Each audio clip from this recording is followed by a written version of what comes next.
माननीय प्रधानमंत्री जी।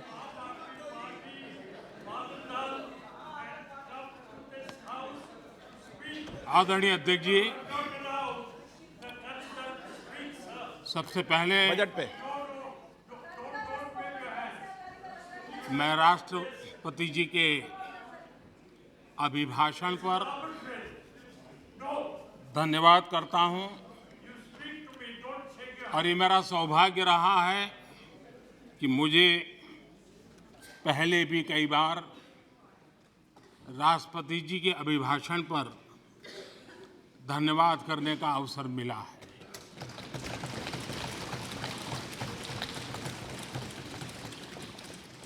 लेकिन इस बार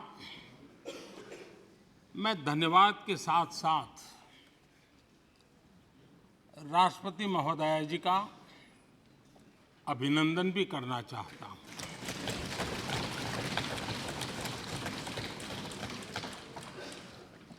अपने विजनरी भाषण में राष्ट्रपति जी ने हम सबको और करोड़ों देशवासियों को मार्गदर्शन किया है। गणतंत्र के मुखिया के रूप में उनकी उपस्थिति ऐतिहासिक भी है और देश की कोटि-कोटि बहन बेटियों के लिए बहुत बड़ा प्रेरणा का अवसर भी। आदरणीय राष्ट्रपति महोदया ने आदिवासी समाज का गौरव तो बढ़ाया ही है, लेकिन आज आजादी के इतने सालों के बाद आदिवासी समाज में जो गौरव की अनुभूति हो रही है, उनका जो आत्मविश्वास बढ़ा है,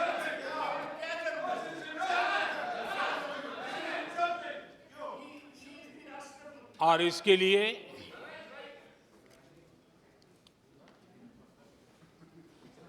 ये सदन भी और देश भी उनका आभारी हूं। राष्ट्रपति जी के भाषण में संकल्प से सिद्धि तक की यात्रा का बहुत बढ़िया तरीके से एक खाका खींचा गया। एक प्रकार से देश को अकाउंट भी दिया गया, इंस्पिरेशन भी दिया गया।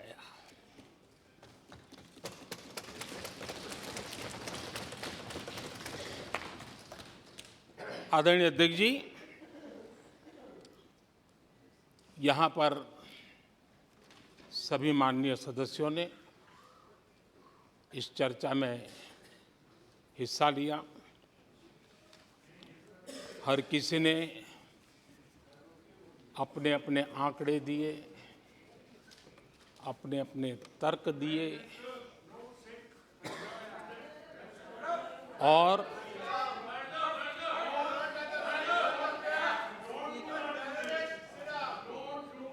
अपनी रुचि, प्रवृत्ति, प्रकृति के अनुसार सबने अपनी बातें रखी। और जब इन बातों को गौर से सुनते हैं, उसे समझने का जब प्रयास करते हैं, तो ये भी ध्यान में आता है कि किसकी कितनी क्षमता है, किसकी कितनी योग्यता है, किसकी कितनी समझ है और किसका क्या इरादा है। ये सारी बातें प्रकट होती ही हैं और देश भली भांति तरीके से उसका मूल्यांकन भी करता है। मैं चर्चा में शामिल सभी माननीय सदस्यों का हृदय से आभार व्यक्त करता हूं। लेकिन मैं देख रहा था कल कुछ लोगों के भाषण के बाद पूरा इकोसिस्टम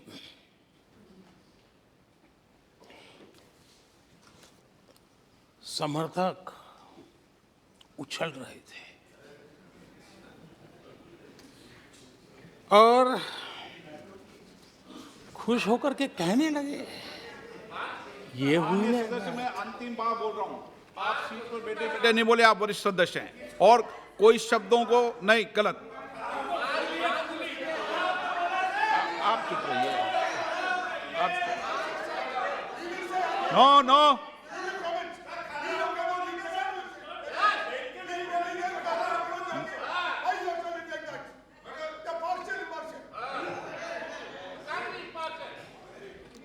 पूरा इकोसिस्टम उछल रहा था और कुछ लोग तो खुश होकर के कह रहे थे, ये हुई ना बात, बड़ा, शायद नींद भी अच्छी आई होगी,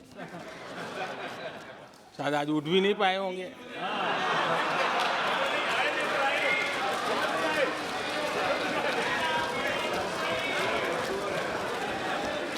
और ऐसे लोगों के लिए कहा गया है, बहुत अच्छे ढंग से कहा गया है, ये कह कह कर के हम, ये कह कह कर हम दिल को बहला रहे हैं, ये कह कह के हम दिल को बहला रहे हैं, वो अब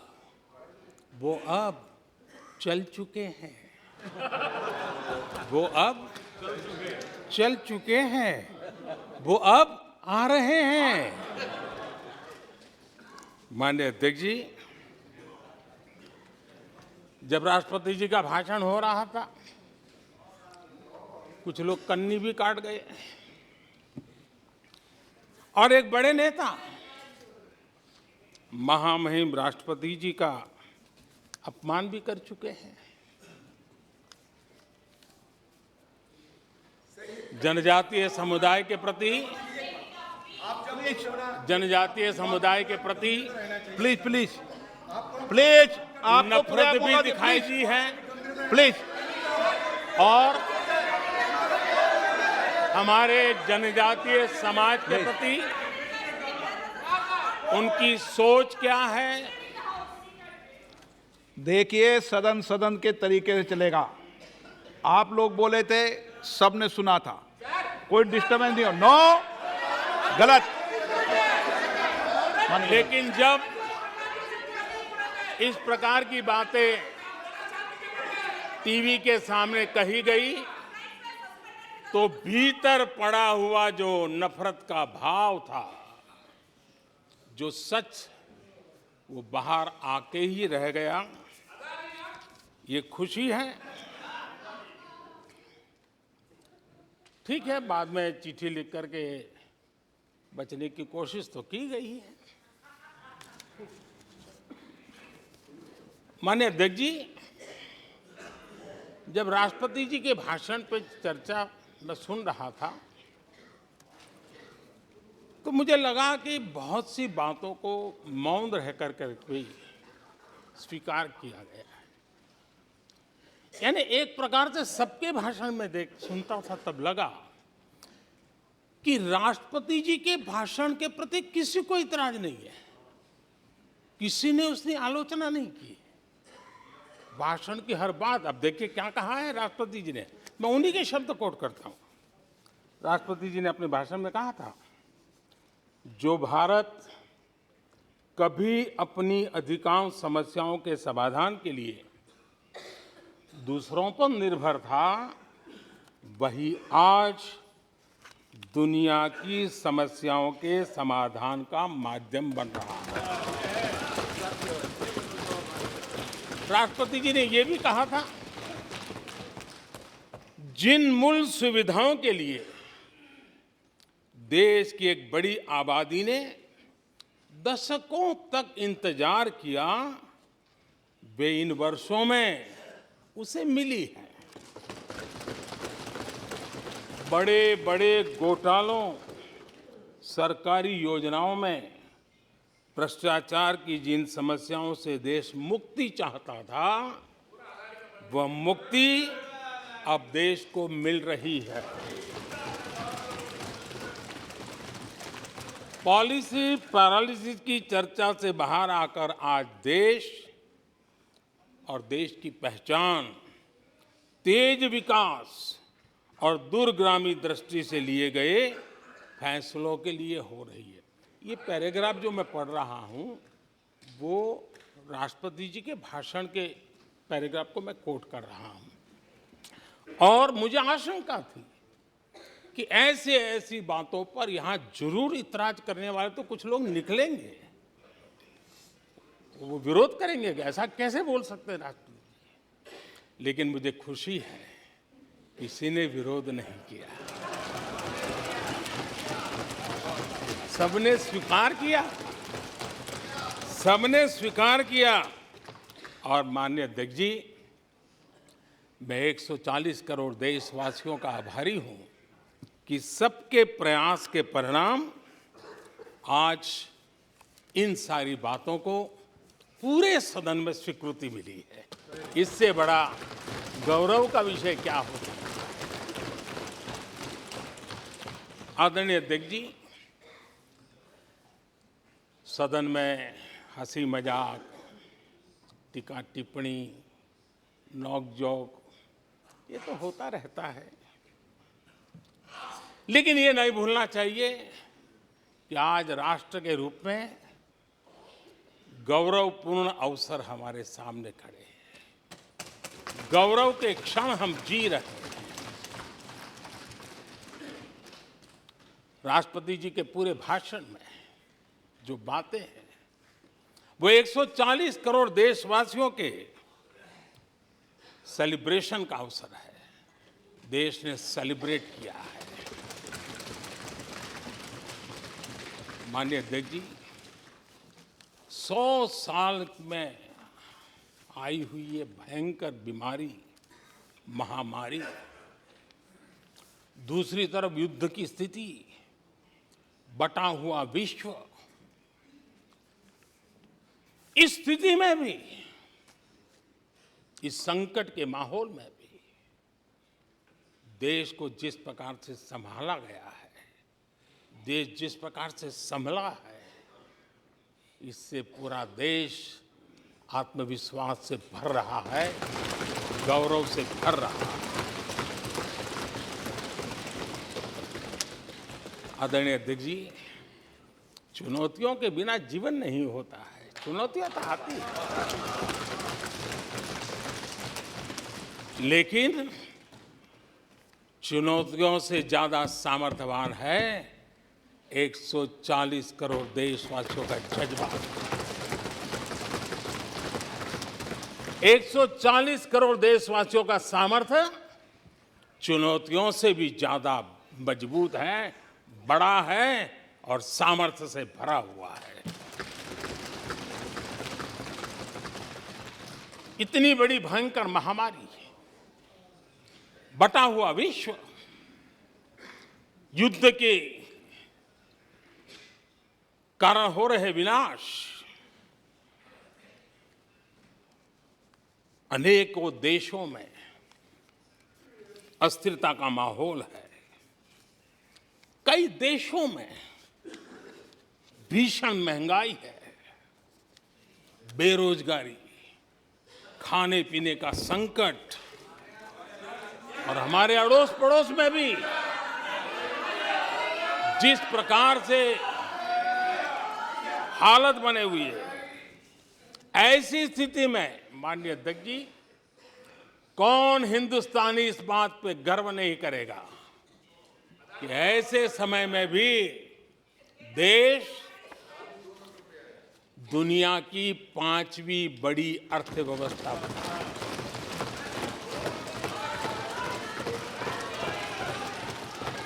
आज पूरे विश्व में भारत को लेकर के पॉजिटिविटी है, एक आशा है, भरोसा है।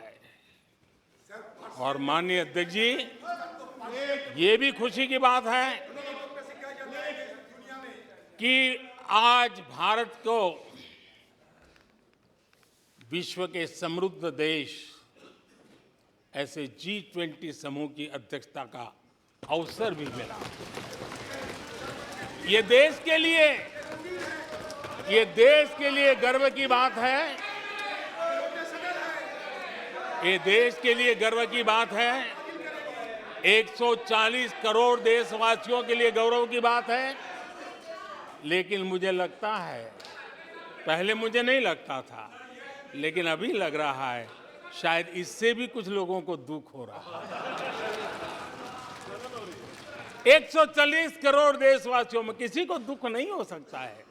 वो आत्मनिरीक्षण करे, वो कौन लोग हैं जिसको इसका भी दुख हो रहा है।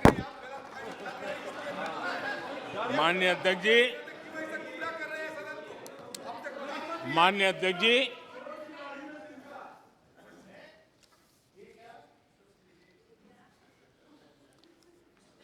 आज दुनिया की हर विश्वसनीय संस्था,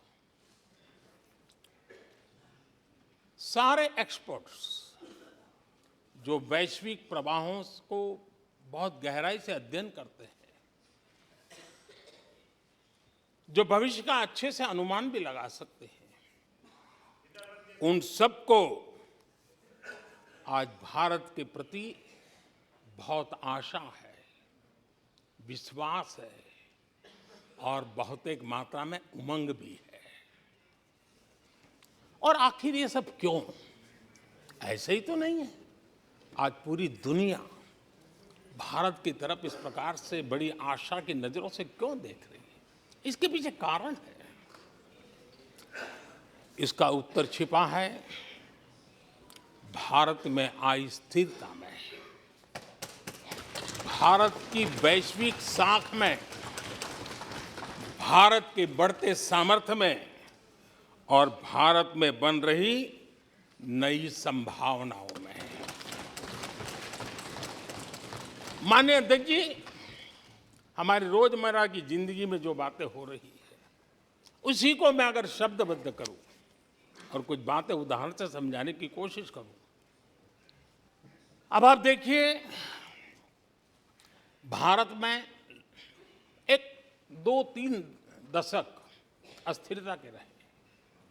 आज स्थिरता है, पॉलिटिकल स्टेबिलिटी है, स्टेबल गवर्नमेंट भी है और डिसिसिव गवर्नमेंट है।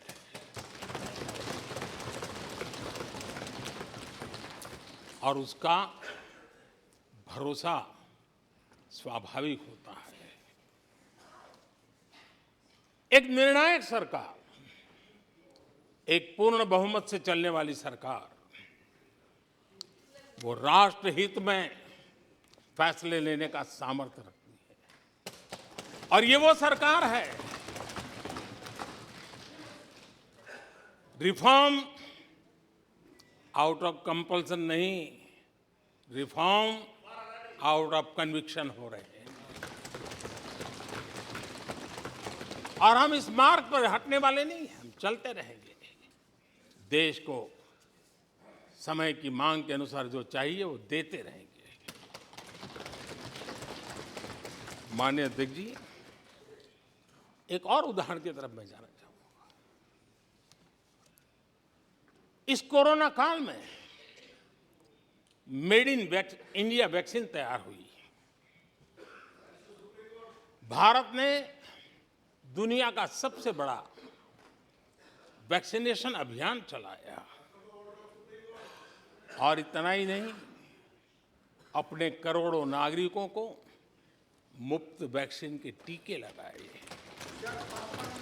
इतना ही नहीं, 150 से ज्यादा देशों को इस संकट के समय हमने जहां जरूरत थी वहां दवाई पहुंचाई, जहां जरूरत थी वहां वैक्सीन पहुंचाई।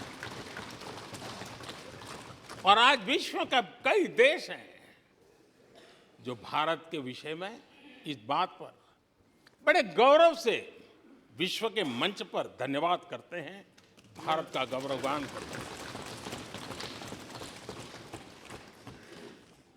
उसी प्रकार से तीसरे एक पहलू की तरफ ध्यान देते हैं। इसी संकट काल में आज भारत का डिजिटल इंफ्रास्ट्रक्चर,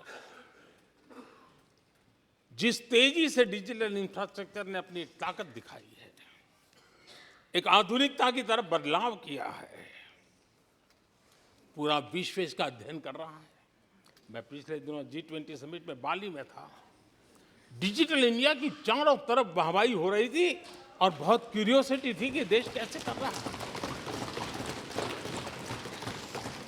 कोरोना काल में दुनिया के बड़े बड़े देश, समृद्ध देश अपने नागरिकों को आर्थिक मदद पहुंचाना चाहते थे, नोटें छापते थे, बांटते थे, लेकिन बांट नहीं पाते थे।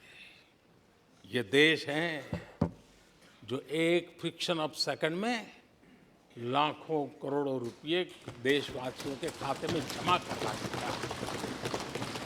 हजारों करोड़ रुपए ट्रांसफर हो जाते हैं। एक समय था छोटी छोटी टेक्नोलॉजी के लिए देश तरसता था।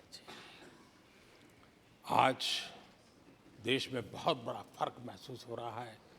टेक्नोलॉजी के क्षेत्र में देश बड़ी ताकत के साथ आगे बढ़ रहा है।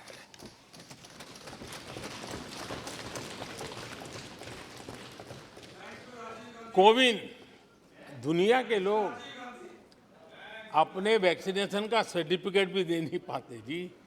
आज वैक्सीन लो, हमारे मोबाइल फोन पर हमारा सर्टिफिकेट दूसरी सेकंड पे अवेलेबल है। ये ताकत हमने दिखाई है। माननीय अध्यक्ष जी, भारत में नई संभावनाएं हैं। दुनिया को सशक्त वैल्यू और सप्लाई चेन, उसमें आज पूरी दुनिया ने, कोरोना कालखंड ने सप्लाई चेन के मुद्दे पर दुनिया को हिला के रख दिया है। आज भारत उस कमी को पूरने की ताकत के साथ आगे बढ़ रहा है। कईयों को ये बात समझना बहुत देर लग जाएगी।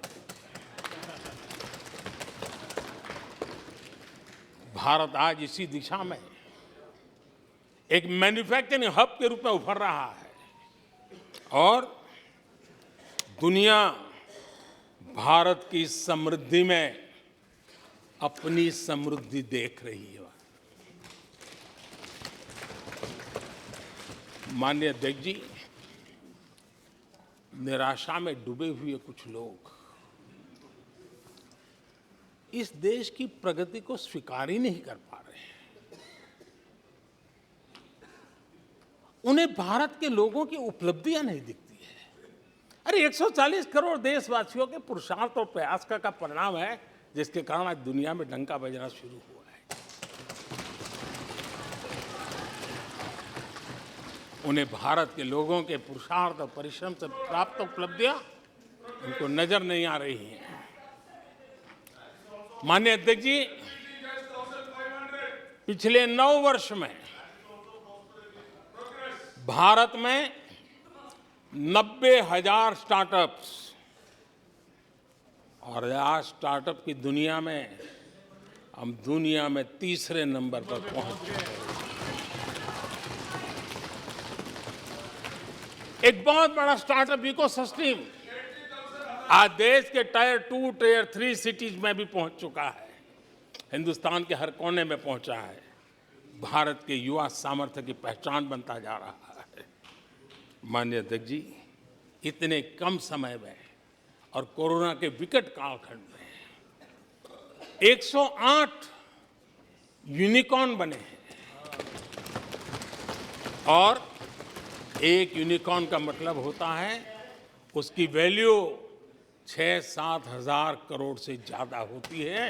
ये देश के नौजवानों ने करके दिखाया। माननीय अध्यक्ष जी, आज भारत दुनिया में मोबाइल मैन्युफैक्चरिंग में दुनिया में दूसरा बड़ा देश बन गया है। घरेलू विमान यात्री, डोमेस्टिक एयर ट्रैफिक में आज विश्व में हम तीसरे नंबर पर पहुंच चुके हैं। एनर्जी कंजम्पशन प्रगति के एक मानदंड माना जाता है। आज भारत एनर्जी कंजम्पशन में दुनिया में एक कंज्यूमर के रूप में तीसरे नंबर पर हम पहुंच चुके हैं। रिन्यूएबल एनर्जी की कैपेसिटी में हम दुनिया में चौथे नंबर पर पहुंच चुके हैं। स्पोर्ट्स, कभी हमारी कोई पूछ नहीं होती थी, कोई पूछता नहीं था। आज स्पोर्ट्स की दुनिया में हर स्तर पर भारत के खिलाड़ी अपना रुतबा दिखा रहे हैं, अपना सामर्थ्य दिखा रहे हैं। एजुकेशन समेत हर क्षेत्र में आज भारत आगे बढ़ रहा है। पहली बार, माननीय अध्यक्ष जी, गर्व होगा, पहली बार हायर एजुकेशन में एनरोलमेंट वालों की संख्या 4 करोड़ से ज्यादा हो गई। इतना ही नहीं, बेटियों की भी भागीदारी बराबर होती जा रही है।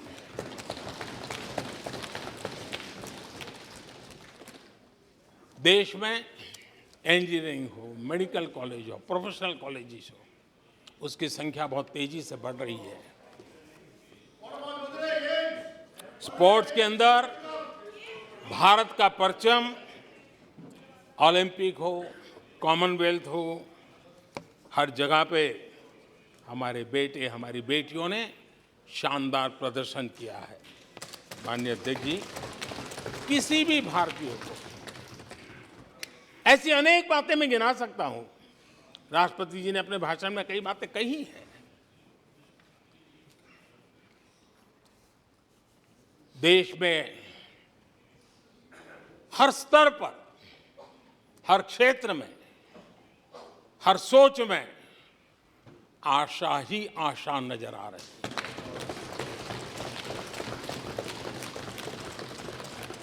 एक विश्वास से भरा हुआ देश है, सपने और संकल्प लेकर के चलने वाला देश है। लेकिन यहां कुछ लोग ऐसे निराशा में डूबे हैं, ऐसे निराशा में डूबे हैं। काका हाथरसी ने एक बड़ी मजेदार बात कही थी। काका हाथरसी ने कहा था, आगा पीछा देखकर क्यों होते गमगीन, जैसी जिसकी भावना वैसा दिखे सीन।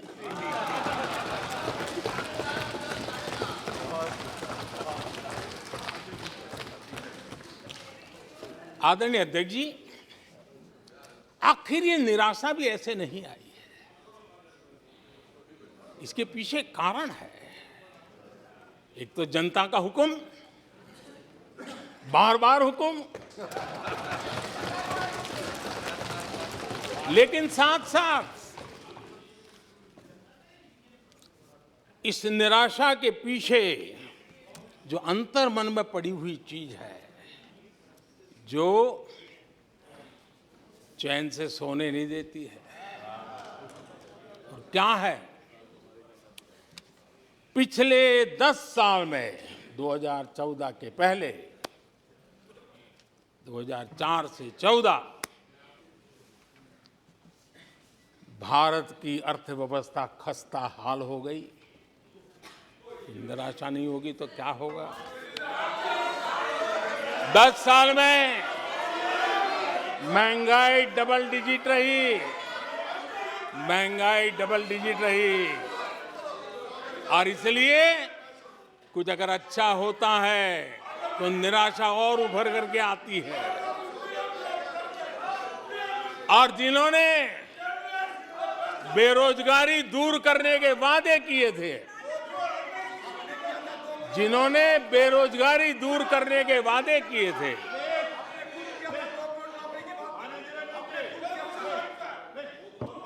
माननीय अध्यक्ष जी, एक बार जंगल में दो नौजवान शिकार करने के लिए गए और वो गाड़ी में अपनी बंदूक नीचे उतार करके थोड़ा टहलने लगे। उन्होंने सोचा कि थोड़ा अभी आगे चलना है तो थोड़ा जरा हाथ पैर ठीक कर ले, लेकिन गए थे तो बाघ का शिकार करने के लिए और उन्होंने देखा आगे जाएंगे तो बाघ मिलेगा, लेकिन हुआ ये कि वहीं पर बाघ दिखाई दिया। अभी नीचे उतरे थे, अपनी गाड़ी में बंदूक वहीं पड़ी थी। बाघ दिखा, अब करे क्या? तो उन्हें लाइसेंस दिखाया कि मेरे पास बंदूक का लाइसेंस है।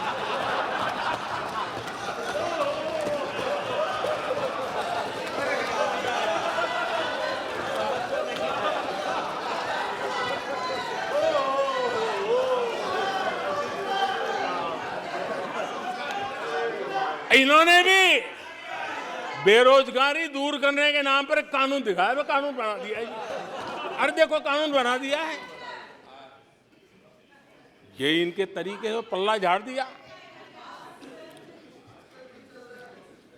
4 से 14 आजादी के इतिहास में सबसे घोटालों का दशक रहा, सबसे घोटाला।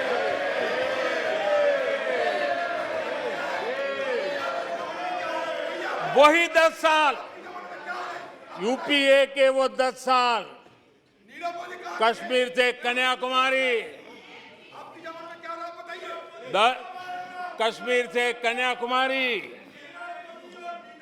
भारत के हर कोने में आतंकवादी हमलों का सिलसिला चलता रहा।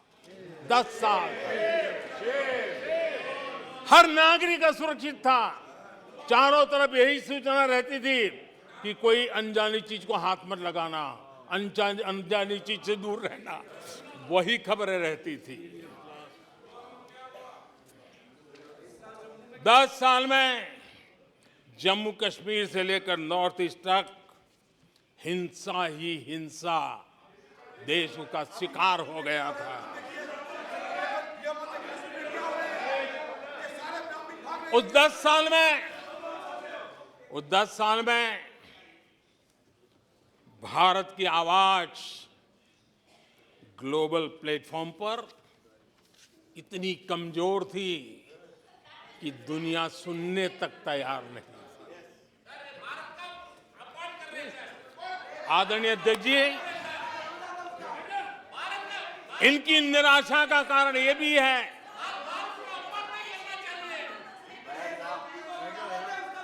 आज जब देश की क्षमता का परिचय हो रहा है, 140 करोड़ देशवासियों का सामर्थ्य खिल रहा है, खुल करके सामने आ रहा है। लेकिन देश का सामर्थ्य तो पहले भी था, लेकिन 4 से लेकर 14 तक इन्होंने वो अवसर गंवा दिया। और यूपीए की पहचान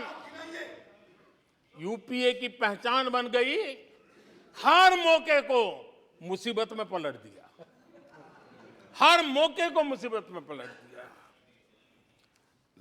जब टेक्नोलॉजी इंफॉर्मेशन का युग बड़ी तेजी से बढ़ रहा था, उछल रहा था, उसी समय ये 2G में फंसे रहे। मौका मुसीबत में। सिविल न्यूक्लियर डील हुआ।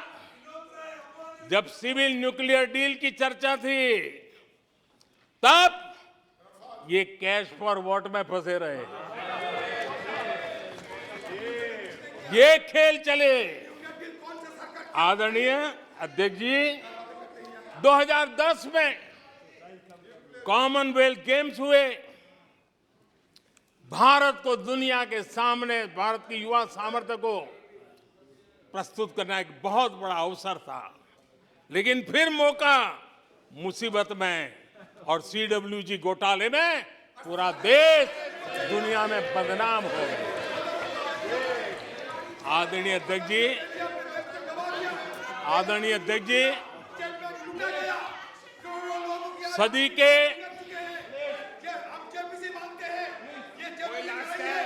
के दूसरे दशक में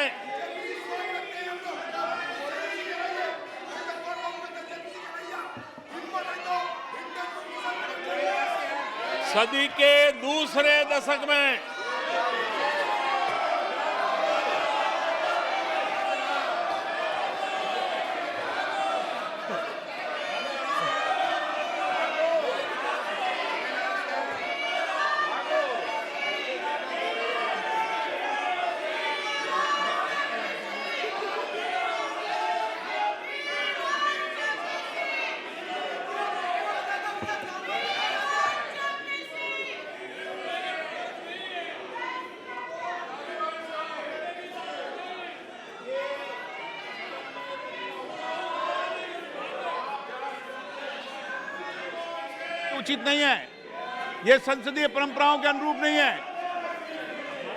आप बिना तथ्यों के बोलते हैं और फिर सुनते नहीं हैं। प्लीज बैठिए। नो, बैठिए, बैठिए। No no no no no. आदरणीय अध्यक्ष जी, ऊर्जा का किसी भी देश के विकास में अपना एक महात्म्य होता है, और जब दुनिया में भारत की ऊर्जा शक्ति के उभार की दिशा में चर्चा की जरूरत थी, इस सदी के दूसरे दशक में हिंदुस्तान की चर्चा ब्लैकआउट के नाते हुई। पूरे विश्व में ब्लैकआउट के वो दिन चर्चा के केंद्र में आ गए। कोयला घोटाला चर्चा में आ गया। आदरणीय अध्यक्ष जी, देश पर इतने आतंकी हमले हुए, 2008 के हमलों को कोई भूल नहीं सकता है, लेकिन आतंकवाद पर सीना तान कर आंख में आंख मिला करके हमले करने का सामर्थ्य नहीं था। उसे चुनौती को चुनौती देने की ताकत नहीं थी, और उसके कारण आतंकवादियों के हौसले बुलंद होते गए और पूरा देश 10 साल तक खून बहता रहा। मेरे देश के निर्दोष लोगों का वो दिन गए थे। आदरणीय अध्यक्ष जी, जब एलओसी एलएसी भारत के सामर्थ्य की ताकत का अवसर रहता था, उस समय डिफेंस डील को लेकर के हेलीकॉप्टर घोटाले और सत्ता को कंट्रोल करने वाले लोगों के नाम उसमें चिन्हित हो गए। आदरणीय अध्यक्ष जी, जब देश के लिए जरूरत थी और निराशा के मूल में ये चीजें पड़ी हुई है, सब उभर करके आ रहा है। आदरणीय अध्यक्ष जी, इस बात को हिंदुस्तान हर पल याद रखेगा कि 2014 के पहले का जो दशक था, द लॉस्ट डेकेड के रूप में जाना जाएगा, और इस बात को इनकार नहीं कर सकते कि 2030 का जो दशक है, ये इंडियाज डेकेड है पूरे विश्व के लिए। आदरणीय अध्यक्ष जी, थैंक यू शशि जी।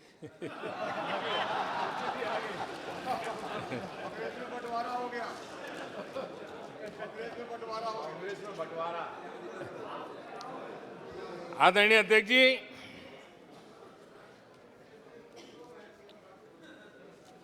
लोकतंत्र में आलोचना का बहुत महत्व मैं मानता हूं, और मैं हमेशा मानता हूं कि भारत जो कि मदर ऑफ डेमोक्रेसी है, सदियों से हमारे यहां लोकतंत्र हमारी रगों में पनपा हुआ है, और इसलिए मैं हमेशा मानता हूं कि आलोचना एक प्रकार से लोकतंत्र की मजबूती के लिए, लोकतंत्र के संवर्धन के लिए, लोकतंत्र के स्पिरिट के लिए आलोचना एक शुद्धि यज्ञ है, उस रूप में हम आलोचना को देखने वाले हैं। लेकिन दुर्भाग्य से बहुत दिनों से मैं इंतजार कर रहा हूं, कोई तो मेहनत करके आएगा, कोई तो एनालिसिस करके कोई आलोचना करेगा ताकि देश को कुछ लाभ हो। लेकिन 9 साल आलोचना नहीं, आरोपों में गंवा दिए जिन्होंने, सिवाय आरोप, गाली गलौज, कुछ भी बोल दो, इसके सिवाय कुछ नहीं किया। गलत आरोप। और हाल ये चुनाव हार जाओ, ईवीएम खराब, दे दो गाली। चुनाव हार जाओ, चुनाव आयोग को गाली दे दो। क्या तरीका है? अगर कोर्ट में फैसला पक्ष में नहीं आया तो सुप्रीम कोर्ट को गाली दे दो, उसकी आलोचना कर दो। अगर भ्रष्टाचार की जांच हो रही है, अगर भ्रष्टाचार की जांच हो रही है,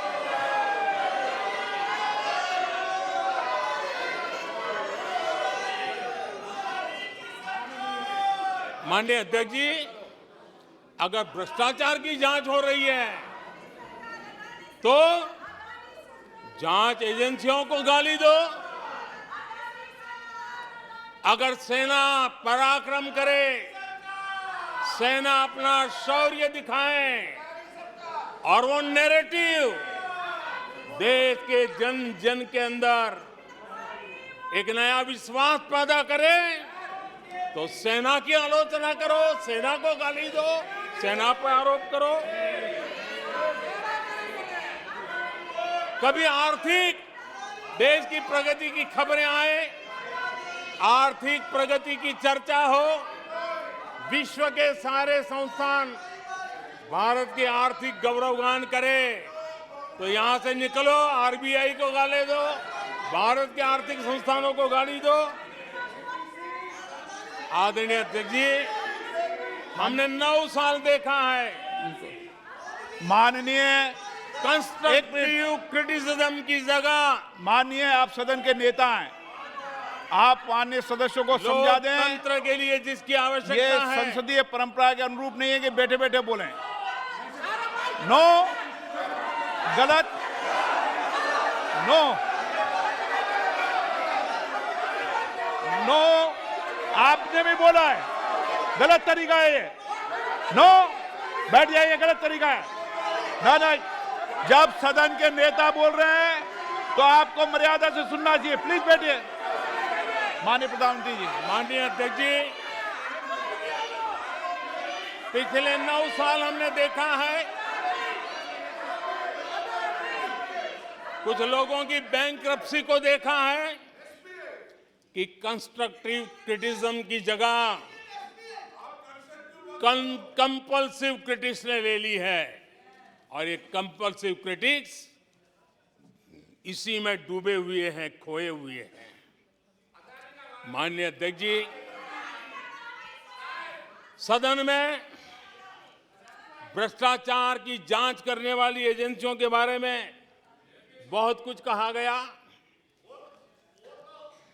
और मैंने देखा कि बहुत सारे विपक्ष के लोग इस विषय में सुर मिला रहे थे। मिले मेरा तेरा सुर।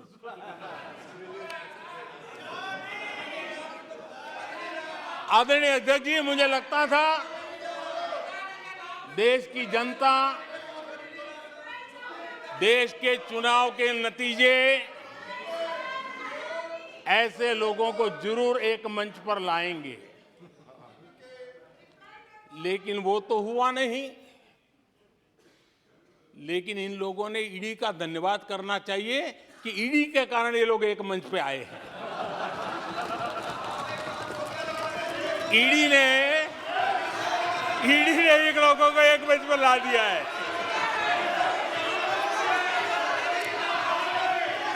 और इसलिए जो काम देश के मतदाता नहीं कर पाए,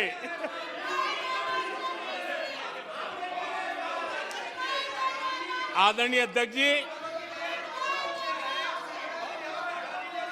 मैं कई बार सुन रहा हूं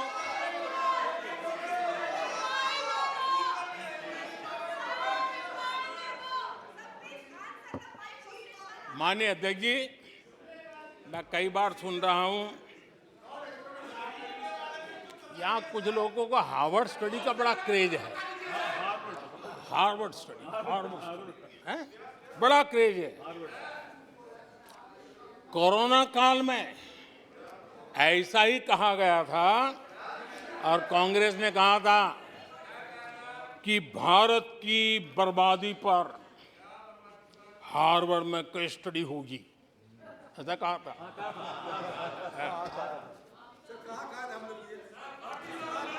और कल फिर सदन में हार्वर्ड यूनिवर्सिटी में स्टडी की बात कल फिर हुई। लेकिन माननीय अध्यक्ष जी, बीते वर्षों में माननीय अध्यक्ष जी,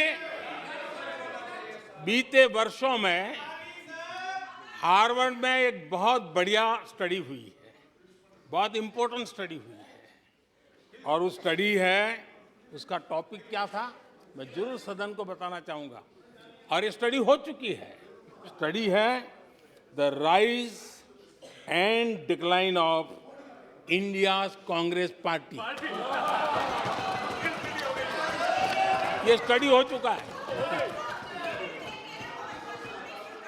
और मुझे विश्वास है अध्यक्ष जी, मुझे विश्वास है भविष्य में कांग्रेस की बर्बादी पर सिर्फ हार्वर्ड नहीं, बड़े बड़े विश्वविद्यालयों में अध्ययन होना ही होना है और डुबाने वाले लोगों पर भी होने वाला है। आदरणीय अध्यक्ष जी, मैं ऐसे लोगों के लिए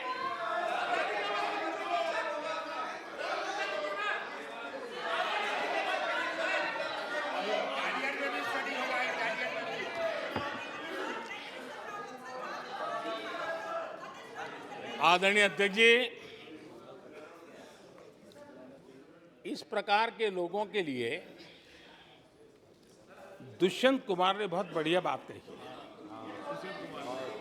और दुष्यंत कुमार ने जो कहा है बहुत फिट बैठता है। उन्होंने कहा है, तुम्हारे पांव के नीचे, तुम्हारे पांव के नीचे कोई जमीन नहीं, तुम्हारे पांव के नीचे कोई जमीन नहीं। कमाल ये है, कमाल ये है कि फिर भी तुम्हें यकीन नहीं।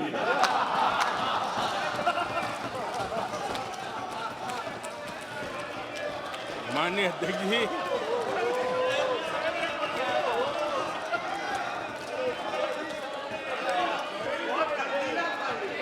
आदरणीय अध्यक्ष जी, सुनो फिर। आदरणीय अध्यक्ष जी, ये लोग बिना सर पैर की बातें करने के आदी होने के कारण उनको ये भी याद नहीं रहता है कि वो खुद का कितना कॉन्ट्राडिक्शन कहते रहे। कभी एक बात, कभी दूसरी बात, कभी एक तरफ, कभी दूसरी तरफ। हो सकता है वो आत्मचिंतन करके खुद के अंदर जो विरोधाभास है उसको भी तो ठीक करेंगे। अब 2014 से ये लगातार कोस रहे हैं, हर मौके पर कोस रहे हैं, भारत कमजोर हो रहा है, भारत की कोई सुनने को तैयार नहीं है, भारत की दुनिया में कोई वजूद नहीं रहा, न जाने क्या क्या कहा। और अब क्या कह रहे हैं? अब कह रहे हैं कि भारत इतना मजबूत हो गया है कि दूसरे देशों को दबका कर फैसले करवा रहा है।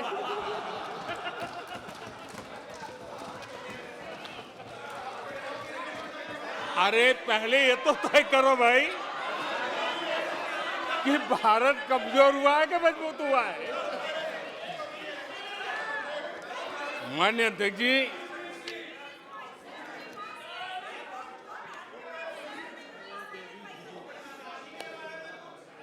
माननीय अध्यक्ष जी, कोई भी जीवंत संगठन होता है, अगर एक जीवंत व्यवस्था होती है, जो जमीन से जुड़ी हुई व्यवस्था होती है, वे जनता जनार्दन में क्या चलता है, लोगों के अंदर उसका चिंतन करता है, उससे कुछ सीखने की कोशिश करता है और अपनी राह भी समय रहते हुए बदलता रहता है। लेकिन जो अहंकार में डूबे होते हैं, जो बस सब कुछ हम ही को ज्ञान है, सब हमारा ये सही सही है, ऐसी जो सोच में जीते हैं, उनको लगता है कि मोदी को गाली दे करके ही हमारा रास्ता निकलेगा। मोदी पर झूठे अनाप शनाप कीचड़ उछाल करके ही रास्ता निकलेगा।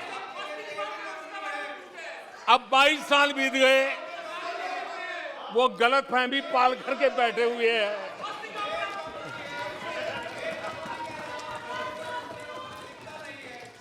आदरणीय अध्यक्ष जी,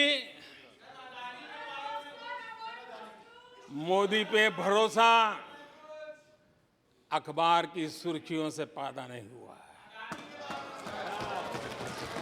मोदी पे ये भरोसा टीवी पर चमकते चेहरों से नहीं हुआ है। जीवन खपा दिया है, पल पल खपा दी है, देश के लोगों के लिए खपा दी है, देश के उज्जवल भविष्य के लिए खपा दी है।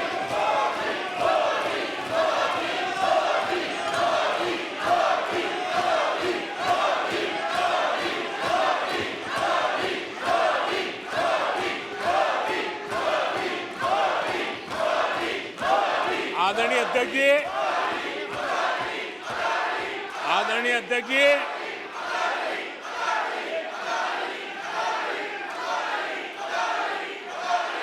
आदरणीय अध्यक्ष जी,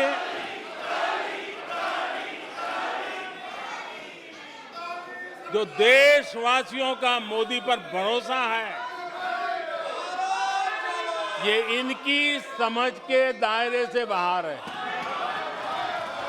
और समझ के दायरे से भी काफी ऊपर है।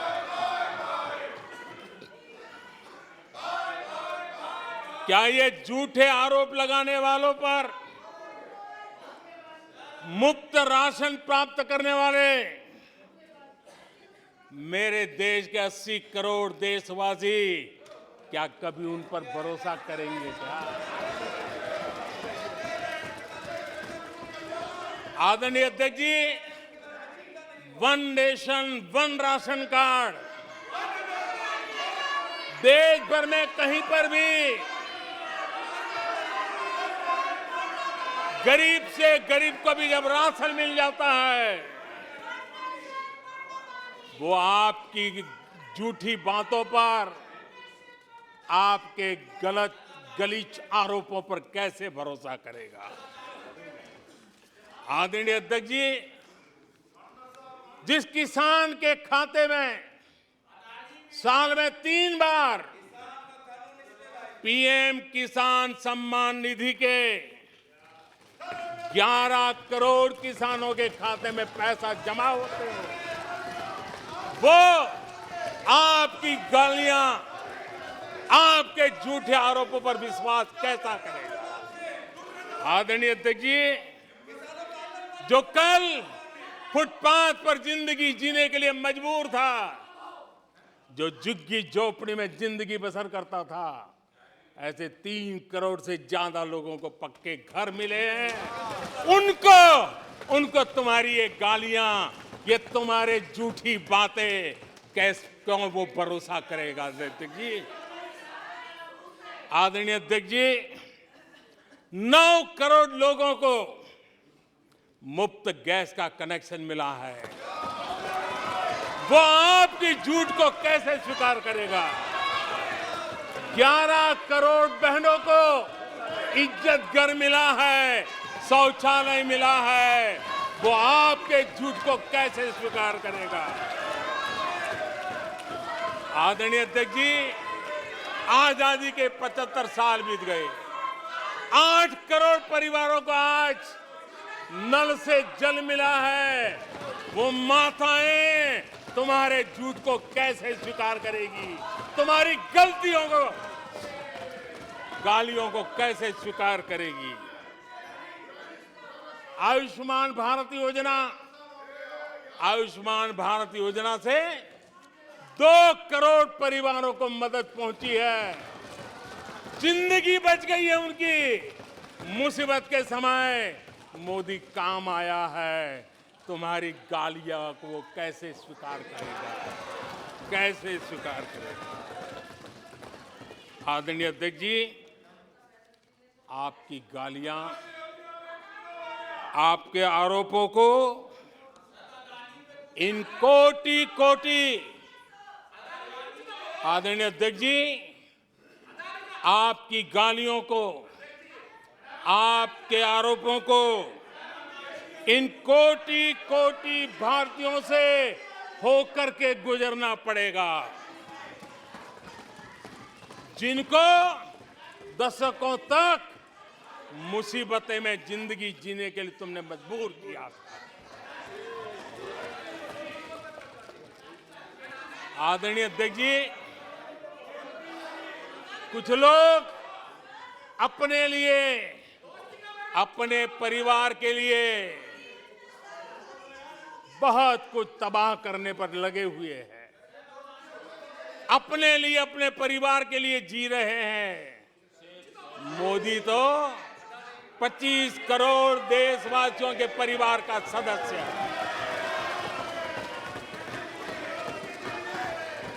आदरणीय अध्यक्ष जी, 140 करोड़ देशवासियों के आशीर्वाद, ये मेरा सबसे बड़ा सुरक्षा कवच है। और गालियों के शस्त्र से, झूठ के शस्त्रास्त्रों से इस सुरक्षा कवच को कभी तुम भेद नहीं सकते हो। वो विश्वास का सुरक्षा कवच है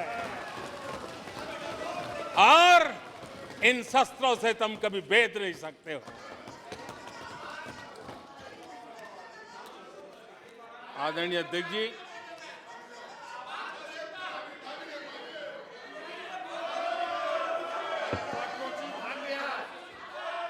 आने सदस्य प्लीज। नहीं, ये तरीका उचित नहीं है आपका।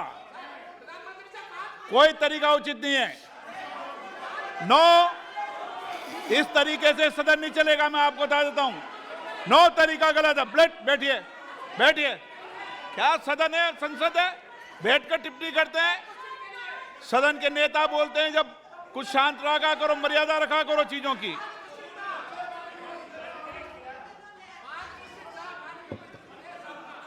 आदरणीय अध्यक्ष जी, हमारी सरकार कुछ बातों के लिए प्रतिबद्ध है। समाज के वंचित वर्ग को वरीयता, उस संकल्प को लेकर के हम जी रहे हैं, उस संकल्प को लेकर के चल रहे हैं। दशकों तक दलित, पिछड़े, आदिवासी जिस हालत में उनको छोड़ दिया गया था, वो सुधार नहीं आया जो संविधान निर्माताओं ने सोचा था, जो संविधान निर्माताओं ने निर्दिष्ट किया था। 2014 के बाद गरीब कल्याण योजनाओं का सर्वाधिक लाभ मेरे इन्हीं परिवारों को मिला है। दलित, पिछड़ों, आदिवासी की बस्तियों में पहली बार, मानिए थे कि पहली बार बिजली पहुंची है। मीलों तक पानी के लिए जाना पड़ता था, पहली बार नल से जल पहुंच रहा है, इन परिवारों में पहुंच रहा है। माननीय अध्यक्ष जी, अनेक परिवार, कोटि कोटि परिवार पहली बार पक्के घर में आज जा पाए हैं, वहां रह पाए हैं। आदरणीय अध्यक्ष जी, जो बस्तियां आपने छोड़ दी थी, आपके लिए चुनाव के समय ही जिसकी याद आती थी, आज सड़क हो, बिजली हो, पानी हो, इतना ही नहीं 4G कनेक्टिविटी भी वहां पहुंच रही है। आदरणीय अध्यक्ष जी, पूरा देश गौरव कर रहा है। आज एक आदिवासी राष्ट्रपति के रूप में जब देखते हैं, पूरा देश गौरवगान कर रहा है। आज देश में आदि जाति समूह के नर नारी जिन्होंने मातृभूमि के लिए जीवन तर्पण कर दिए, आजादी के जंग का नेतृत्व किया, उनका पुण्य स्मरण आज हो रहा है और हमारे आदिवासियों का गौरव दिवस मनाया जा रहा है। और हमें गर्व है कि ऐसी महान हमारे आदिवासी परंपरा के प्रतिनिधि के रूप में एक महिला देश का नेतृत्व कर रही है, राष्ट्रपति के रूप में काम कर रही है। हमने उनका हक दिया है। आदरणीय जी,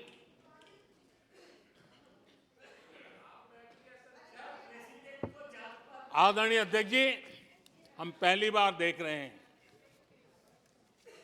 एक बात ये भी सही है, हम सबका समान अनुभव है, सिर्फ मेरा ही ऐसा है ऐसा नहीं, आपका भी है। हम सब जानते हैं कि जब मां सशक्त होती है तो पूरा परिवार सशक्त होता है। जब मां सशक्त होती है तो परिवार सशक्त होता है, परिवार सशक्त होता है तो समाज सशक्त होता है, और तभी जाकर के देश सशक्त होता है।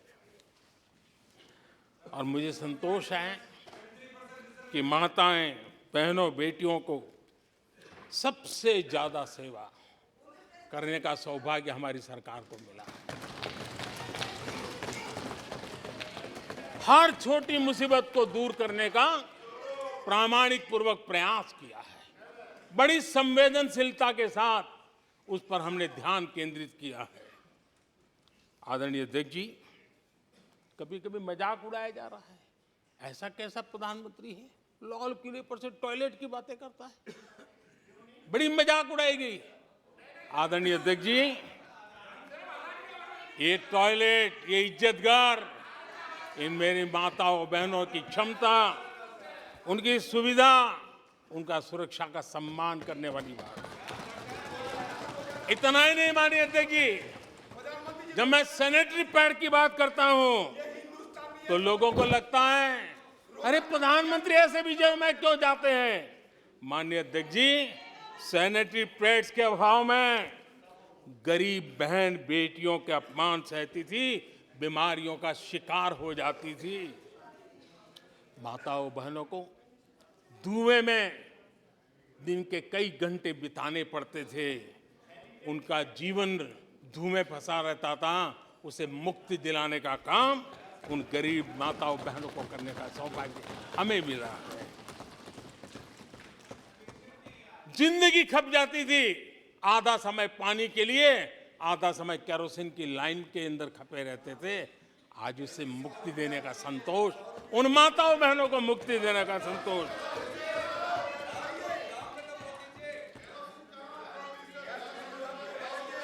माननीय अध्यक्ष जी, जो पहले चलता था, अगर वैसा ही हम चलने देते, शायद कोई हमें सवाल भी नहीं पूछता कि मोदी जी ये क्यों नहीं किया, वो क्यों नहीं किया, क्योंकि देश को आपने ऐसी स्थिति में ला दिया था कि इससे बाहर निकल ही नहीं सकता था।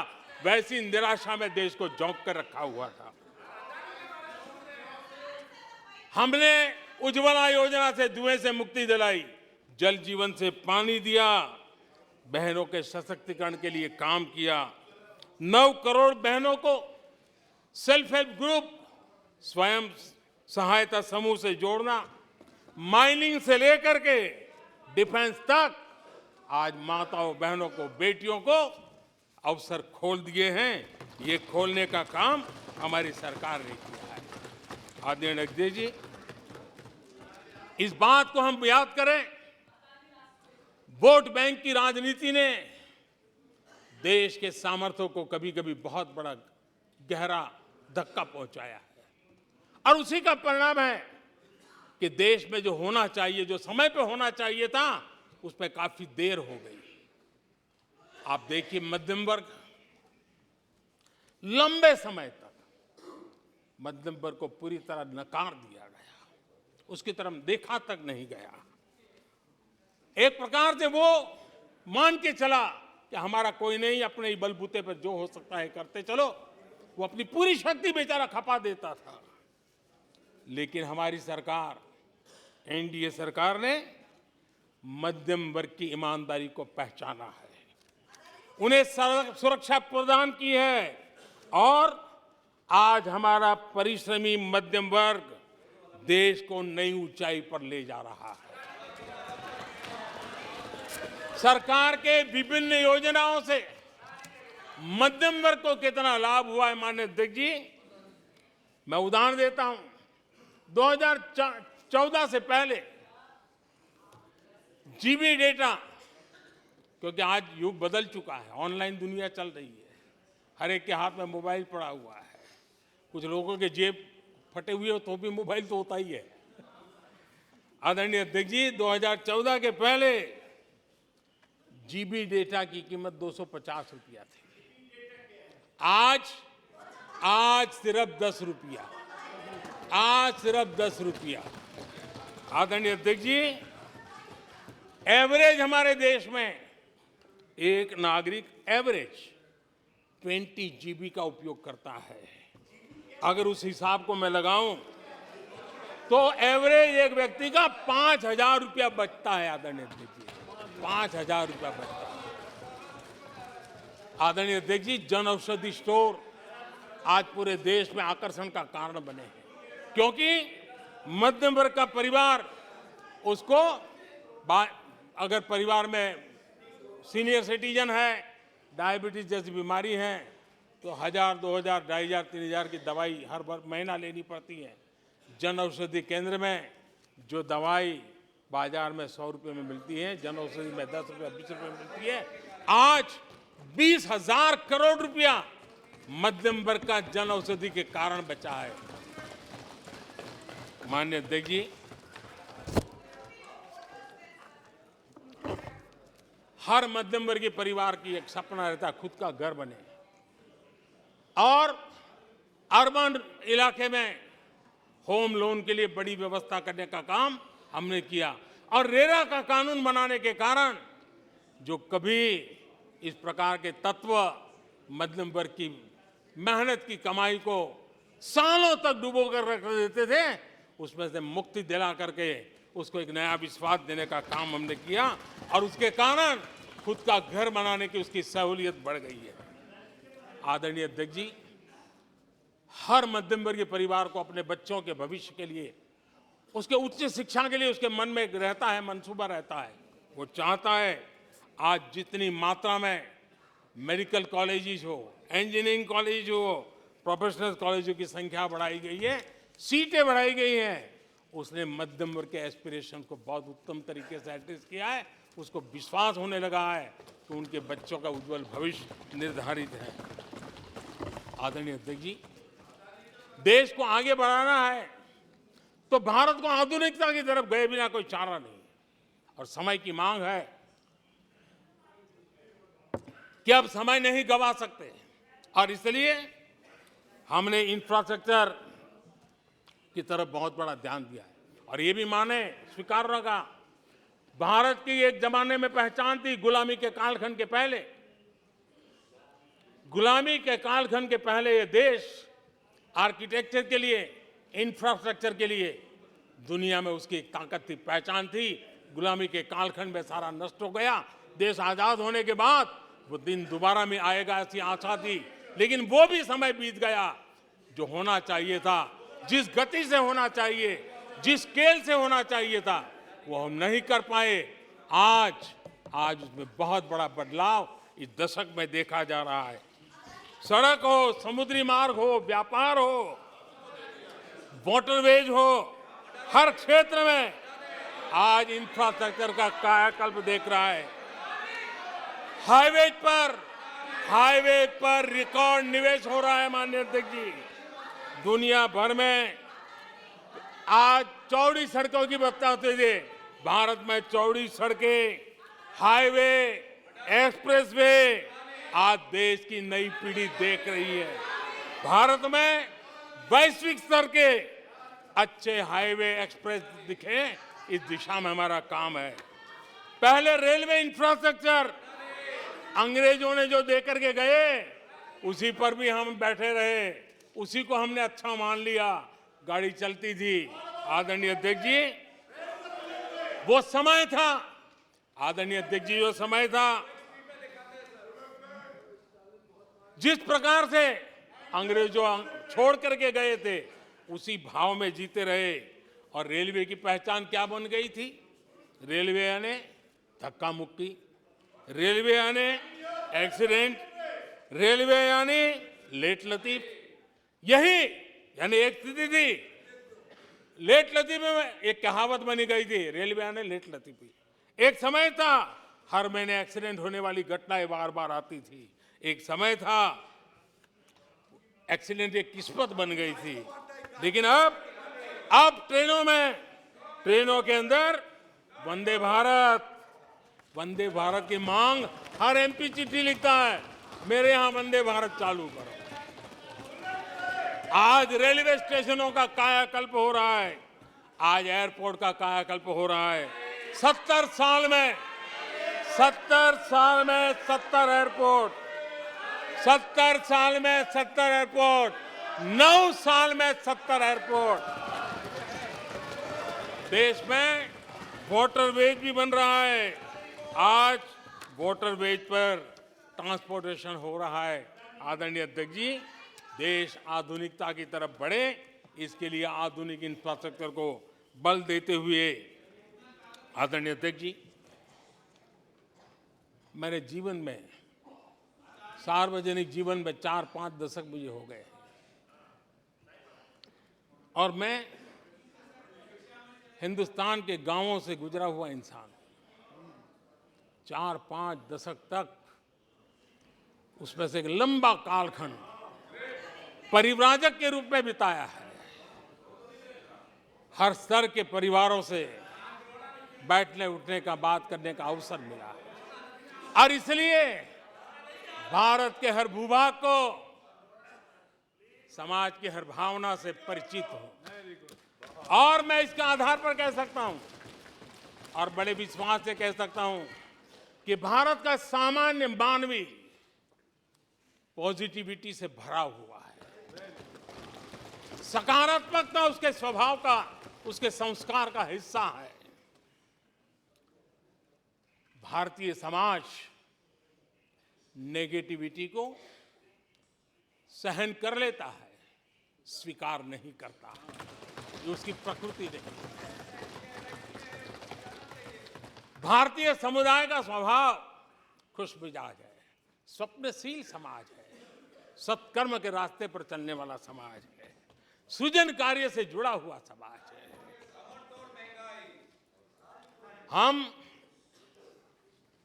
मैं आज कहना चाहूंगा, जो लोग सपने लेकर के बैठे हैं कि कभी यहां बैठते थे, फिर कभी मौका मिलेगा, ऐसे लोग जरा 50 बार सोचें, अपने तौर तरीकों पर जरा पुनर्विचार करें। लोकतंत्र में आपको भी आत्मचिंतन करने की आवश्यकता है। आधार आज डिजिटल लेन देन का सबसे बड़ा महत्वपूर्ण अंग बन गया। आपने उसको भी निराधार करके रख दिया था, अब उसके भी पीछे पड़ गए थे। उसको भी रोकने के लिए कोर्ट कचहरी तक को छोड़ा नहीं था। जीएसटी को न जाने क्या क्या कह दिया गया, पता नहीं। लेकिन आज हिंदुस्तान की अर्थव्यवस्था को और सामान्य मानवी को जीवन सुगम बनाने में जीएसटी ने एक बहुत बड़ी भूमिका अदा की। वो जमा HAL को कितनी गालियां दी गई, किस प्रकार से बड़े बड़े फोरम का मिसयूज किया गया, आज एशिया का सबसे बड़ा हेलीकॉप्टर बनाने वाला हब बन चुका है, जहां से तेजस हवाई जहाज सैकड़ों की संख्या में बन रहे हैं। भारतीय सेना के हजारों करोड़ रुपए का ऑर्डर आज HAL के पास है। भारत के अंदर आज वाइब्रेंट डिफेंस इंडस्ट्री आगे आ रही है। आज भारत डिफेंस एक्सपोर्ट करने लगा है। माननीय अध्यक्ष जी, हिंदुस्तान के हर नौजवान को गर्व होता है, निराशा में डूबे हुए लोगों से अपेक्षा नहीं है। आदरणीय अध्यक्ष जी, आप जानते हैं भली भांति, समय सिद्ध कर रहा है, जो कभी यहां बैठते थे वो वहां जाने के बाद भी फेल हुए हैं, वहां जाने के बाद भी फेल हुए हैं, और देश पास होता जा रहा है, डिस्टिंक्शन पे जा रहा है। और इसलिए समय की मांग है कि आज निराशा में डूबे हुए लोग थोड़ा स्वस्थ मन रख के आत्मचिंतन करें। आदरणीय अध्यक्ष जी, यहां जम्मू कश्मीर की भी चर्चा हुई, जम्मू कश्मीर की भी चर्चा हुई, और जो अभी अभी जम्मू कश्मीर घूम कर गए उन्होंने देखा होगा कितने आन बान शान के साथ आप जम्मू कश्मीर में जा सकते, घूम सकते, फिर सकते। आदरणीय अध्यक्ष जी, पिछली शताब्दी के उत्तरार्ध में, आदरणीय अध्यक्ष जी, पिछली शताब्दी के उत्तरार्ध में मैं भी जम्मू कश्मीर में यात्रा लेके गया था और लाल चौक में तिरंगा फहराने का संकल्प लेकर के चला था। और तब आतंकवादियों ने पोस्टर लगाए थे, आतंकवादियों ने पोस्टर लगाए थे उस समय, और कहा था कि देखते हैं किसने अपनी मां का दूध पिया है जो लाल चौक में आके तिरंगा फहराता है। पोस्टर लगे थे। और उस दिन वो 24 जनवरी थी, मैंने जम्मू के अंदर बड़ी सभा में कहा था, अध्यक्ष जी मैं पिछली शताब्दी की बात कर रहा हूं, और तब मैंने कहा था आतंकवादी कान खोल करके सुन ले।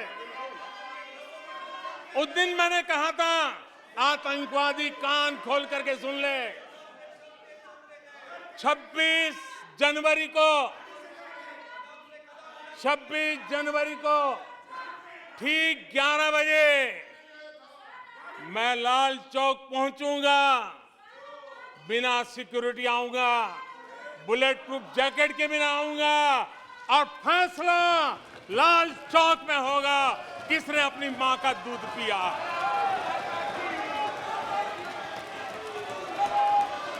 वो समय था माननीय अध्यक्ष जी।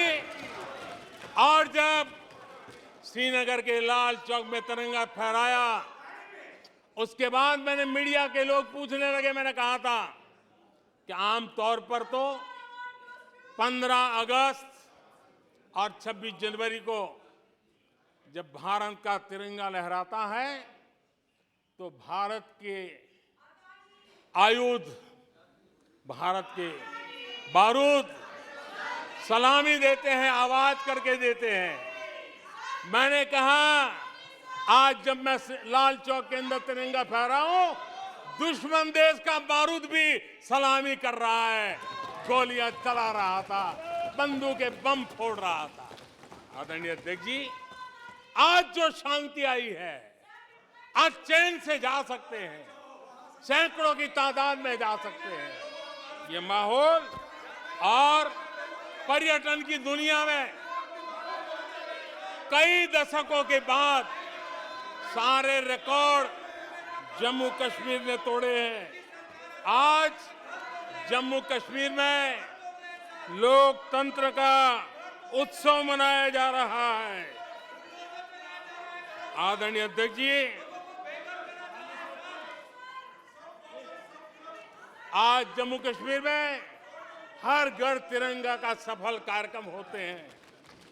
मुझे खुशी है कुछ लोग हैं जो कभी कहते थे तिरंगे से शांति बिगड़ने का खतरा लगता था, कुछ लोगों को ऐसा कहते थे कि तिरंगे से जम्मू कश्मीर में शांति बिगड़ने का खतरा लगता था। वक्त देखिए, वक्त का मजा देखिए, अब वो भी तिरंगा यात्रा में शरीक हो रहे हैं।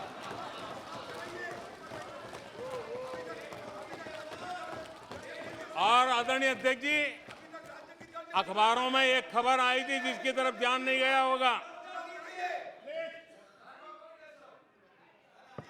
आदरणीय अध्यक्ष जी, उसी समय अखबारों में एक खबर आई थी कि क्योंकि लोग टीवी में चमकने की कोशिश में लगे थे, लेकिन उसी समय श्रीनगर के अंदर दशकों बाद थिएटर हाउसफुल चल रहे थे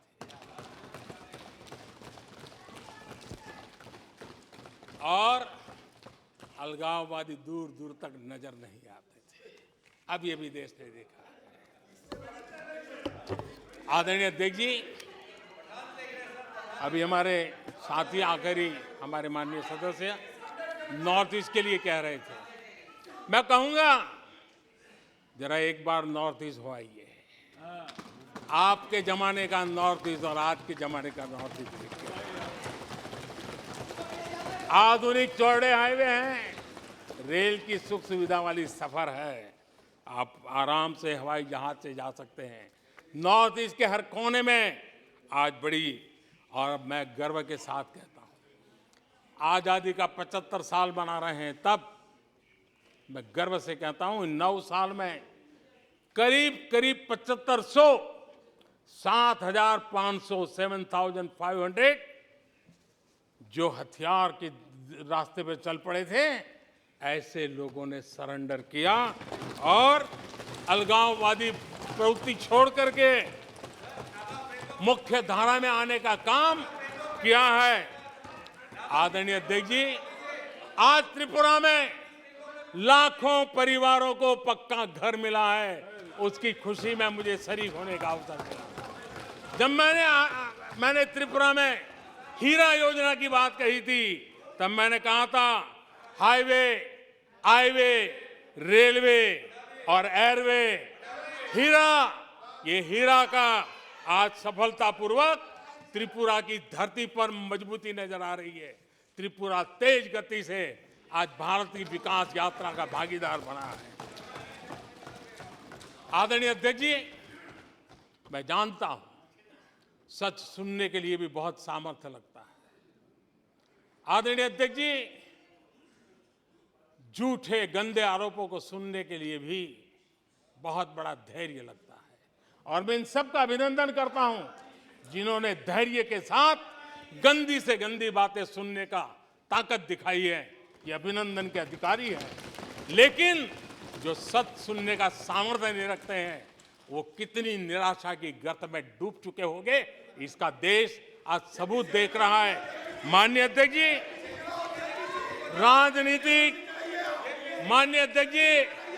राजनीतिक मतभेद हो सकते हैं, विचारधाराओं में मतभेद हो सकते हैं, लेकिन ये देश अजरा अमर है। आओ हम चल पड़े 2047 आजादी के 100 साल मनाएंगे, एक विकसित भारत बना के रहेंगे, एक सपना लेकर के चले, एक संकल्प लेकर के चले, पूरे सामर्थ्य के साथ चले।